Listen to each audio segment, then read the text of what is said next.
শাহরাস্তির খিলাখাল ভাসমান প্রকল্পে সেচ প্রকল্পে ১৫০০ হেক্টর জমি। চাঁদপুরের শাহরাস্তি উপজেলার খিলাখাল ভাসমান সেচ প্রকল্প মৌসুমের যথাসময়ে চালু না হওয়ায় শাহরাস্তি, কচুয়া, কুমিল্লার বড়ুরা, লাকসাম ও মনোহরপুর উপজেলার ১৫০০ হেক্টর কৃষি জমিতে সেচ সংকট দেখা দিয়েছে। ফলে এ অঞ্চলে ৫০,০০০ কৃষক আসন্ন বোরো মৌসুমে ধান রোপণ নিয়ে অনিশ্চয়তায় রয়েছেন।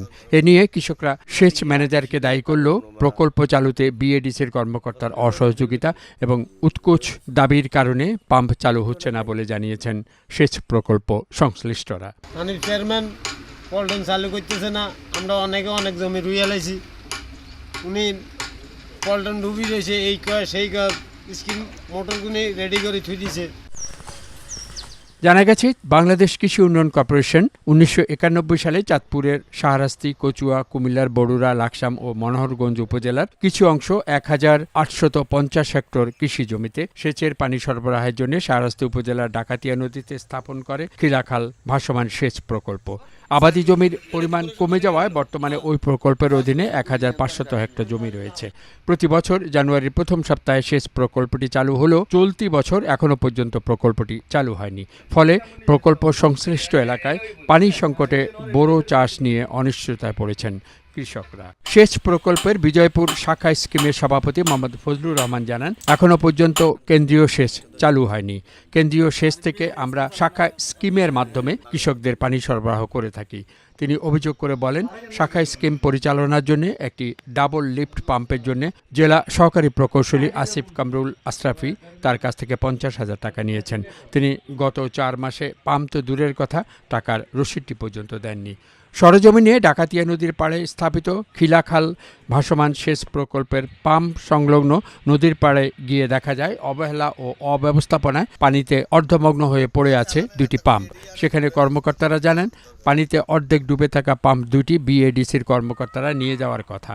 ১২.৫ কিউসেক ডিজেল চালিত পাম্পটি ১০ বছর ধরে এখানেই পড়ে আছে। ৫ বছর আগে পার্শ্ববর্তী চিতৌসী সেচ প্রকল্প এলাকা থেকে ১০ কিউসেক ডিজেল চালিত আরেকটি পাম্প এখানে এনে রাখা হয়েছে, যা রক্ষণাবেক্ষণের অভাবে পন্টুন সহ নদীতে ডুবে গেছে।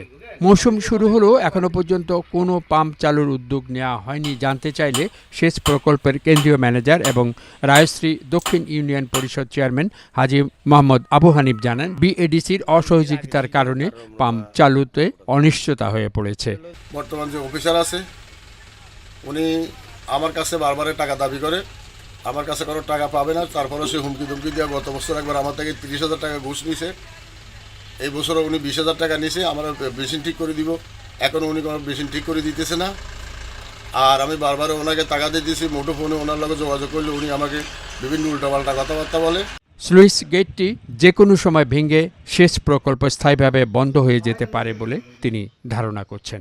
চাঁদপুর জেলা বিএডিসির সহকারী প্রকৌশলী আসিফ কামরুল আশরাফি জানান, অচল পাম্পগুলো সরানোর দায়িত্ব সেচ ম্যানেজারের উপর।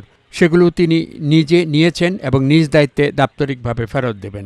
২ বারে ৫০,০০০ টাকা গ্রহণের বিষয়ে তিনি বলেন, টাকা দিয়ে থাকলে ম্যানেজার বৈধ ডকুমেন্ট দেখাক।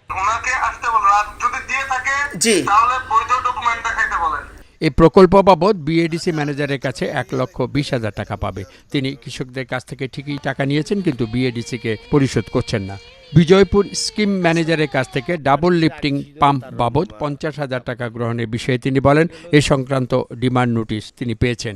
বিষয়টি নিয়ে বিজয়পুর শাখা স্কিমের সভাপতি ফজলুর রহমান সাহেব কথা বললেই হবে।